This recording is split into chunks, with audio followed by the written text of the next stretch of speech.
I've been dealing with CCI, cervical instability. So it's really in my neck and head that I have symptoms, and I was looking to increase the fascial connection for that. Right. And how long have you had it? I have had this. My initial injury was about 8 years ago, 8 years ago, very long time ago. long Right. time ago. And how did you find out about this work? I found out about this work, I guess, through my own investigation through social media, and then ran into a fellow who had had success working with you for the same condition. Got it, got it. And this 12-week journey, obviously it's quite lengthy, and there's a lot of things being worked on from your feet to your hands to your glutes to your core, right? Um, what is the difference between how you started to now? Like, what are your improvement and what are the differences that you felt in your body? The difference is, I feel like at this 12-week point, I'm really starting to feel, um, I'm starting to feel the power of what this thing does, which is slowly expanding for me. It's slowly expanding signal from my feet up into the rest of the body. For me, with my neck, especially because of my injury, my left side sort of fascial matrix was weaker than the right. And while I still feel that, I can feel things becoming more coherent on the left side.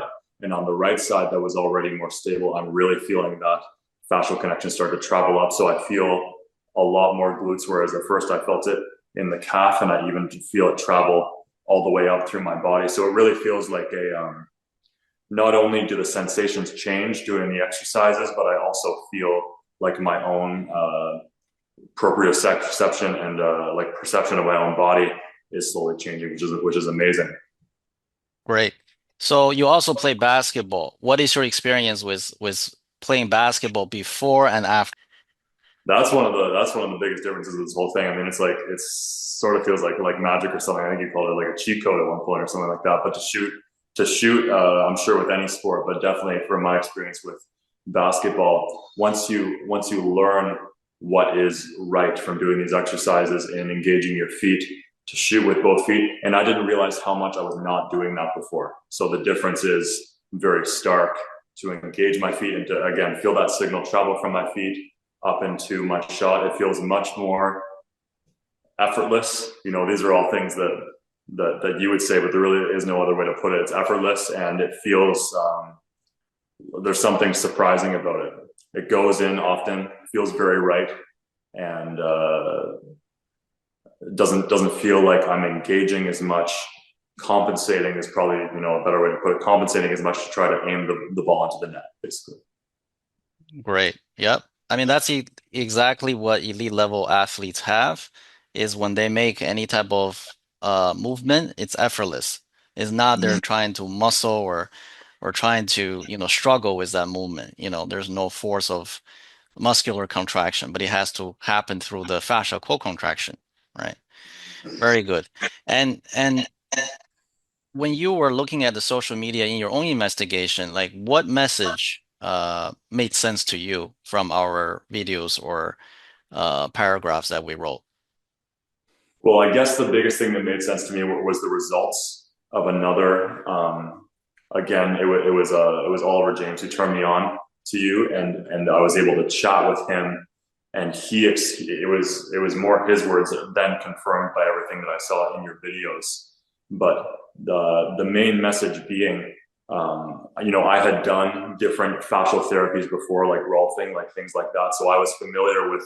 I have heard things about fascia over the years, but the idea that this is a layer, really, like this sort of work will probably get compared to, I guess, muscular training and other sorts of therapy like that. But it's really something that it's something that underlies every other kind of training. It's almost not a fair comparison because just so, like, for example, I had done things to try to strengthen my neck, to strengthen my body in a segmented way, strengthen the parts of my body that I thought needed it, which in my case is my neck.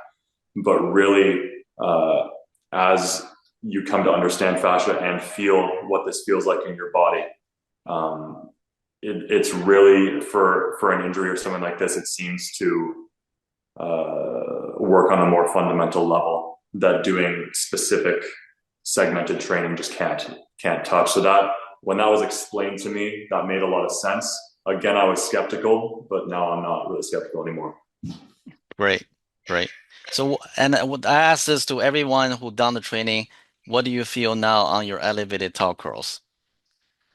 Right. I feel on the left side, I feel a lot more hamstring, and I feel the beginnings of the glutes is where I'm at right now. On the right side, I feel pretty strong glutes pretty quickly. And the difference being again between my right and left, and I plan to continue this and keep making improvements, is just how quickly more and more the signal comes out more quickly. So I feel it in my glutes on my right side within 10 to 20 seconds. Right. On the left, that takes longer into the process to come online, but I'm starting to feel it, so it's really exciting.